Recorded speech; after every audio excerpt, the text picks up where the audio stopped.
Good afternoon, students. Welcome back to Sunain Sir's online classes. In this video, I am going to explain you Human Eye and Colorful Wall chapter part 5.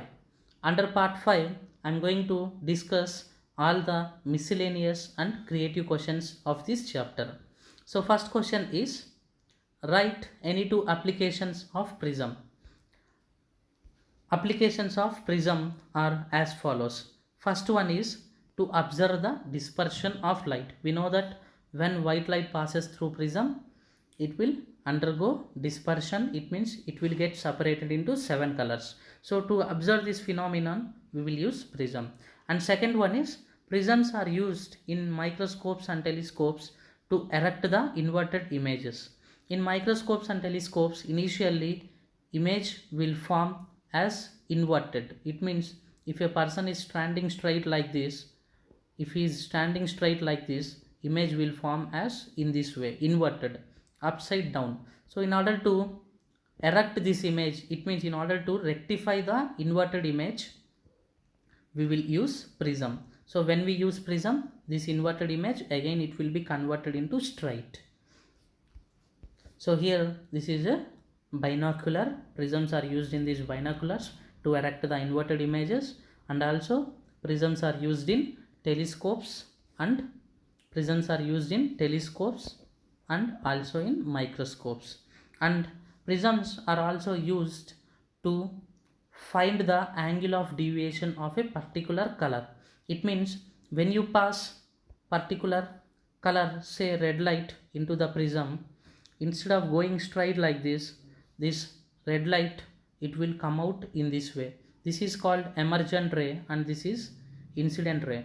So the angle between this emergent ray and incident ray is called angle of deviation, because instead of going straight like this, because of presence of prism, this incident ray finally it is coming out like this. It means it is deviated for this much angle, it is deviated. So this is called deviation angle. So to find this deviation angle for particular color, we will use prism by using the formula n is equal to sine of a plus d by 2 by sine a by 2. So in this formula, we know angle of prism is already fixed, that is it is the angle between any two surfaces of the prism. This is angle of prism. So angle of prism we know, and we know refractive index of the prism. So here out of 3 unknowns, there are 2 knowns, a and n. From this formula we can find easily d, angle of deviation.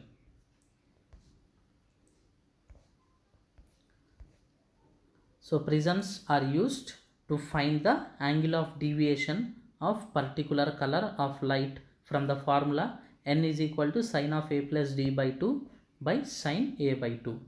Next question is,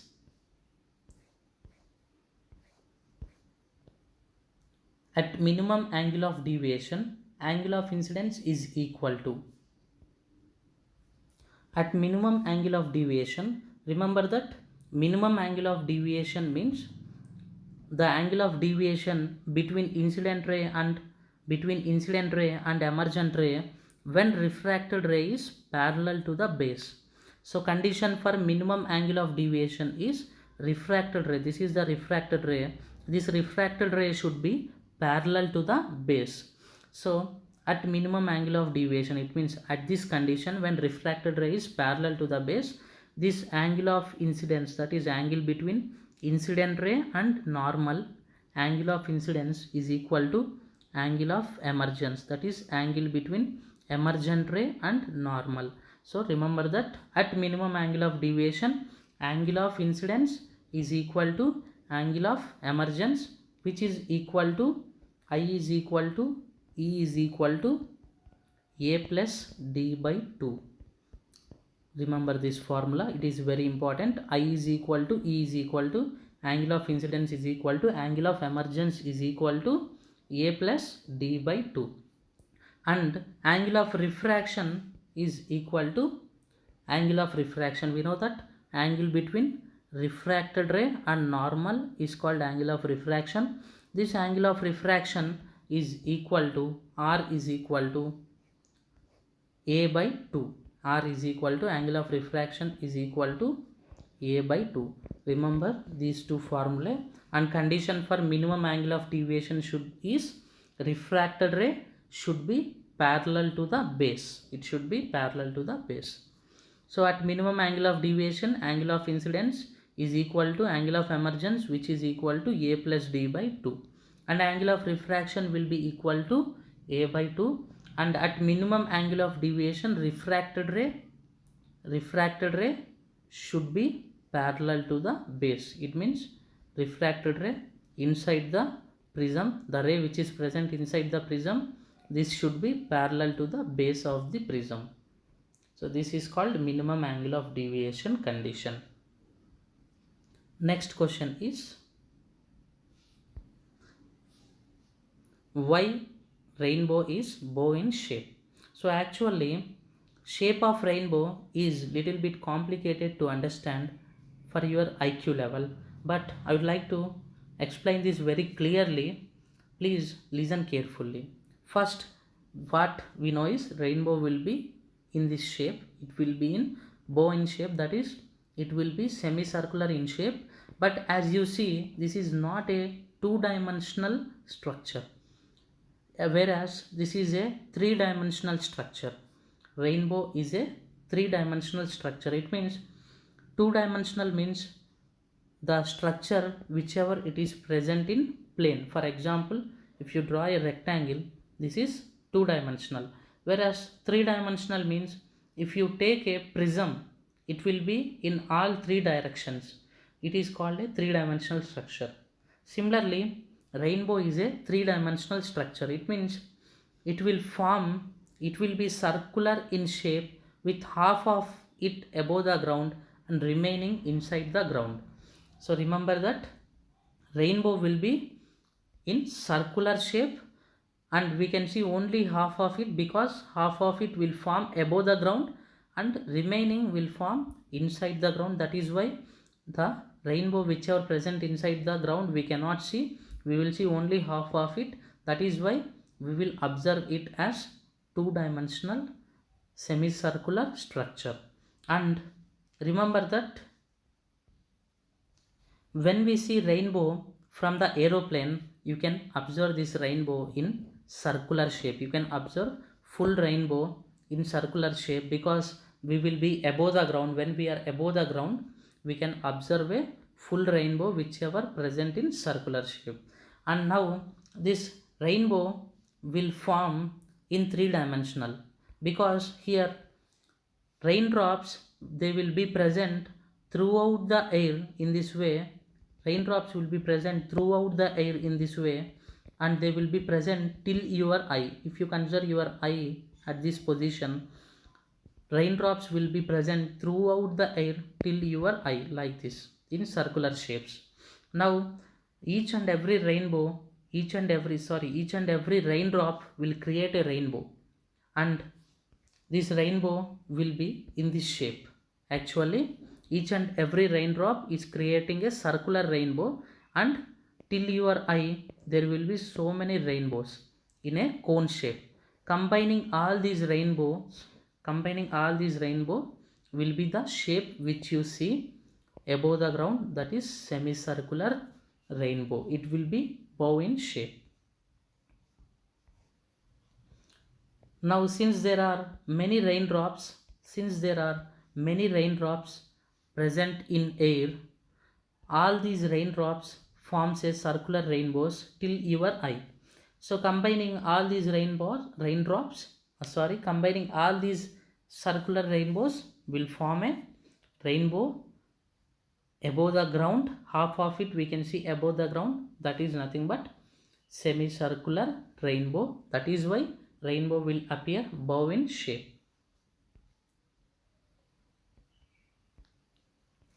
Now let us see another question, that is why prisms are used in binoculars. Prisms are mainly used in binoculars, as we already know, to erect the inverted image formed upside down. Inverted image means image whichever formed upside down. In order to correct this image, in order to make it straight, we will use prism. And if a white paper is stained with oil, it turns transparent. Why? Because when a white paper is stained with oil, it increases the transmissivity of paper. Both oil and paper will have nearly same refractive index. Because of this, oil fills the gap between paper particles, which makes the light to transmit easily through the paper. When there is no oil initially, there will be lot of gap between the particles of the paper, and because of this there will be obstruction to the passage of the light through the paper. So when we stain it with the oil, this oil will fill the gaps between paper particles, and light can easily travel through the paper, which makes the paper highly transparent. Next question is, the focal length of a lens used by a person is 100 centimeters. Find the near point and power of lens. Given that focal length of the lens is 100 centimeters, immediately we can find power of the lens by using formula P is equal to 100 by F. Because F is taken in centimeters, I am using 100 by F formula. P is equal to 100 by F, that is 100 by 100, and power is 1 diopter. 1d, it means 1 diopter. Now since focal length is positive, it means that person is using convex lens. When he is using convex lens, he is suffering from hypermetropia.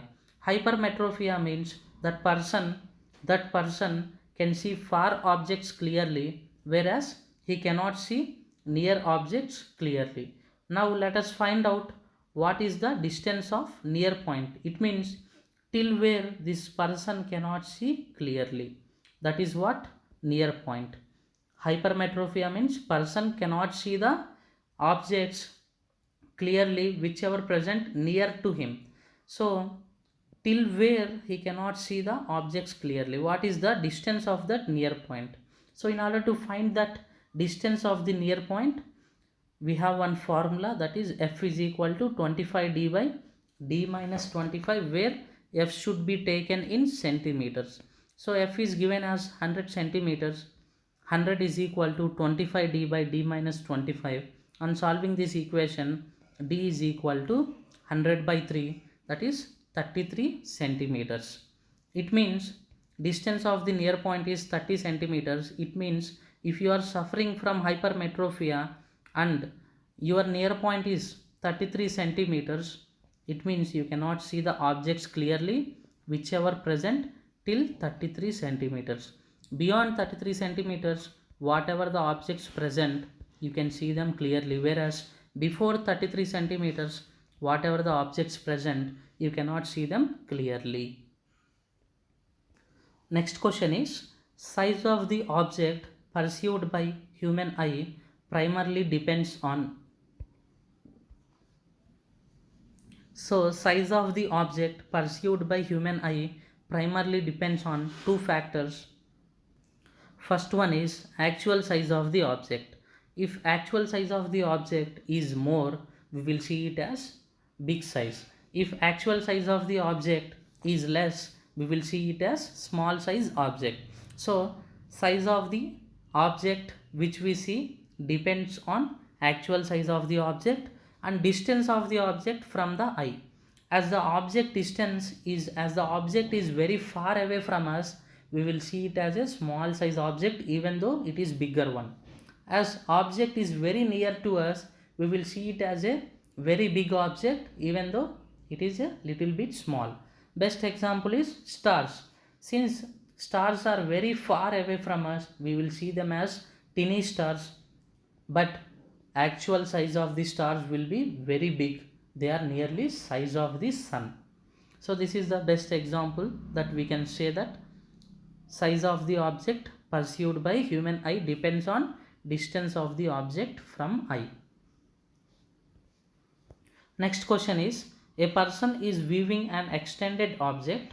If a convex lens is placed in front of his eye, in front of his eye, what happens? So when a convex lens is placed in front of the eye, the person will see the object as enlarged object. He will see the bigger size object than actual its size, and he will also see that object as inverted image. If a person is straight like this, and when you place convex lens in front of him, he can see the object as inverted in this way, and size of the object also increases. He will see a enlarged image. Similarly, when a concave lens is placed, we will see a diminished object. It means size of the, we will see as smaller size object. Even though its size is big, we will observe that object as a smaller size one. When a concave lens is placed in front of us, we will observe a smaller size object, and object will be erect. It means it will be straight only as it is, and it will appear as far away from us. Actually, if it is even at small distance, less distance also, for us it will appear as it is kept very far away from us. These are the changes will happen when a concave lens is placed, whereas when a convex lens is placed, that object appear as near to us, and it will be enlarged one, and we will see it as inverted one.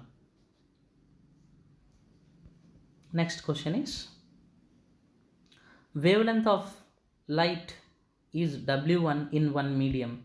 Actually, wavelength of the light is W1 in one medium. So when it enters another medium, what is its wavelength? For example, initially, if there is a medium N1 and if there is another medium N2, so if lambda 1 is the wavelength of the light in this medium, so when it travels to another medium, what will be its wavelength? So we need to find here lambda 2.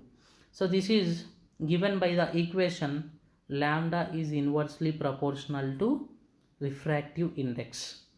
Wavelength is inversely proportional to refractive index. From this we can write it as lambda 2 by lambda 1 is equal to n1 by n2, because it is inversely proportional to the refractive index. So from this, lambda 2 can be written as n1 by n2 into lambda 1.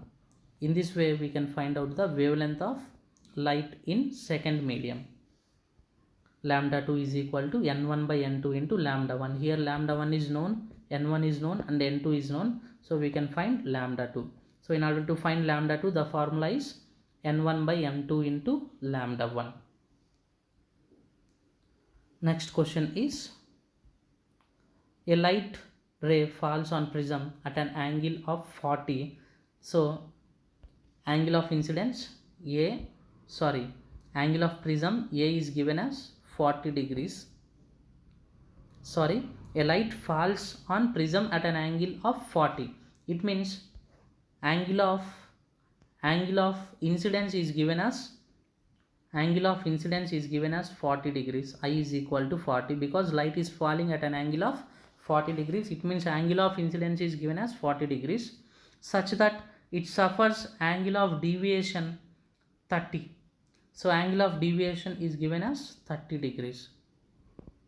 Now he is asking to find angle of prism and angle of refraction. So angle of incidence is given as 40 degrees and angle of deviation is given as 30 degrees. Now we need to find angle of prism and angle of refraction. So we know that I is equal to A plus D by 2. We have formula I is equal to A plus D by 2 and R is equal to A by 2. So I is equal to A plus D by 2. I is given as 40. 40 is equal to A plus D is given as 30 by 2. From this 80 is equal to A plus 30. From this A is equal to 80 minus 30. So angle of prism is 50 degrees. Angle of prism is 50 degrees. Now angle of refraction. Angle of refraction is given by R is equal to A by 2. So R is equal to A already we got as 50. R is equal to 50 by 2. 50 by 2 means 25. So angle of refraction is 25 degrees and angle of prism is 50 degrees. I hope it's clear. Thank you for watching the video. Have a nice day.